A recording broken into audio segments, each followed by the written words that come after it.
Justice au pays de l'or noir. Depuis plus de 150 ans, le pétrole est l'un des principaux carburants de l'industrie et du capitalisme. Mais ça coûte cher, l'or noir, et pas seulement à l'écologie.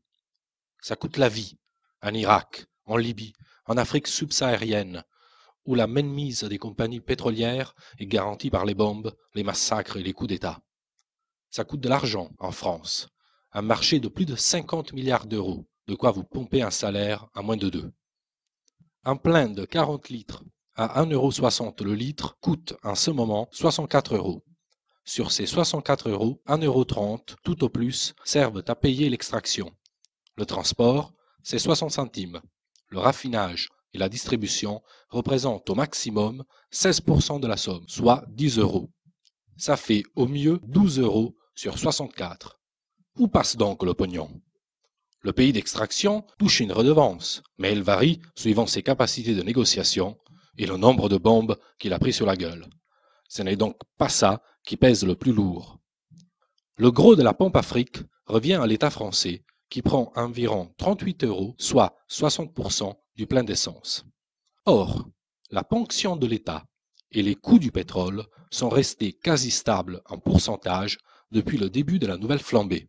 Ce sont donc bien les marchands qui font augmenter les prix. Comment font-ils?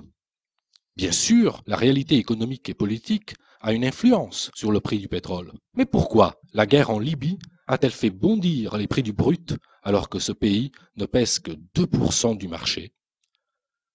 Comme le dit le PDG de Total, Christophe Demargerie, qui veut peut-être la carte du Parti communiste français, les marchés utilisent ces crises pour justifier leurs opérations spéculatives. Il faut savoir que chaque jour s'échange sur le marché 4 fois plus de pétrole que celui réellement produit ou consommé. Les marchands, en somme, vendent un pétrole qu'ils n'ont pas à des gens qui ne l'achètent pas. Et c'est le travailleur obligé de prendre la voiture qui paie l'addition. Monsieur le PDG de Total oublie juste de nous dire pourquoi, quand le cours du pétrole baisse, ça ne se voit pas à la pompe. Et oui, car après le choc de la crise financière de 2008, le prix du baril avait diminué de 20% en 3 mois. Mais les tarifs à la pompe, non.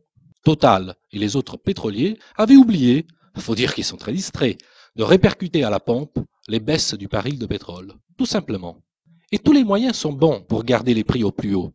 En mer, à côté des pédalos, on trouve tout un tas de tankers qui se baladent pendant des semaines en attendant l'augmentation des cours pour livrer leur pétrole au moment le plus propice. Sinon, il y a aussi le coût classique qui consiste à réduire la capacité de raffinage au moment des départs en vacances. On en fait le moins quand il en faut le plus. Logique. Et ça marche du tonnerre. Alors que la crise est censée peser sur l'économie, Total a engrangé la bagatelle de 60 milliards d'euros de profit en 5 ans. En pleine crise pétrolière de 2008, près de 14 milliards. Bingo! Les actionnaires attendent la prochaine récession en se frottant les mains. Avec la flambée de l'immobilier, les ménages les plus modestes, les travailleurs, sont contraints de s'installer à la périphérie des grandes villes. Résultat, faute de transport en commun, ils paient de plus en plus cher l'essence pour se rendre au travail, accéder au commerce et aux loisirs. Aujourd'hui, un ménage habitant en zone périurbaine consacre en moyenne près de 1 500 euros par an à ses dépenses en carburant. Et dans ces 1 500 euros, 60% de taxes. Plutôt que de taxer les profits ou la spéculation, ce sont les ménages que l'État met à l'amende. Explication. L'État perçoit annuellement environ 35 milliards d'euros de recettes via la TVA et la taxe sur les produits pétroliers. Donc, plus l'essence augmente, plus l'État encaisse. Et comme en même temps, l'UMP garantit les niches fiscales, maintient le bouclier fiscal jusqu'en 2012, allège l'ISF, avec les taxes sur les carburants, ce sont les cadeaux fiscaux aux plus riches qui sont financés et pas les services publics. En gros, vous payez la défiscalisation des plus riches.